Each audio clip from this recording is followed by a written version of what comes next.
કરી છે એમને આવા નાના નાના કામ કે સવારામ બાપાએ કીધું ભૂખે મરતો નમે એને કવેણ ન કેવો. તમે વિચાર તો કરો. મેં હમણાં કીધું ને કે 8 પોર વર્ષા કરે અખંડ એક ધાર એના આધારે શ્વાસ ચાલે એનો બોલતો કરે છે આહાર. જઠરાગ્નિ જ્યારે પ્રદીપ્ત થાય બ્રહ્માએ કીધું છે અગ્નિ મારું મુખ છે, જેને તમારે દેવું એ ભાવથી તમે દઈ દો મને મળી જાય છે.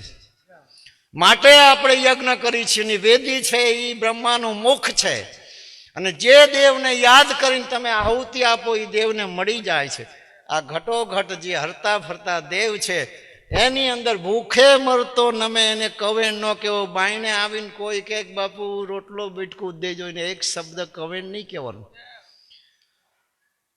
ભૂખ દુઃખ ને એમને ત્યાં સુધી સવારામ બાપાએ કીધું ભૂખ દુઃખ ને ટાળવા છોડો ઘરના કામ દાસો દિલ સત કહે તરત રીતસરામ. કોઈ આંગણે આવીને બોલે તમને લાગે ભૂખો છે, તમારું ગમે એવું કામ હોય ખેતીનું વેપારનું બધું છોડી દો ને એની પેલી ભૂખ મટાડો. અંતરથી જ્યારે દુઆ મળશે કરોડો કર્મને 1 સેકન્ડમાં એ કાપી નાખે. ભૂખ દુઃખ ને ટાળવા છોડો ઘરના કામ દાસ સવો દિલ સત કહે તરત રીઝશે રામ. તરત મુખથી પણ ખુશી અને અંદર હૃદયથી પણ ખુશી. અને મુખથી ના બોલે તોય કઈ વાંધો નહીં.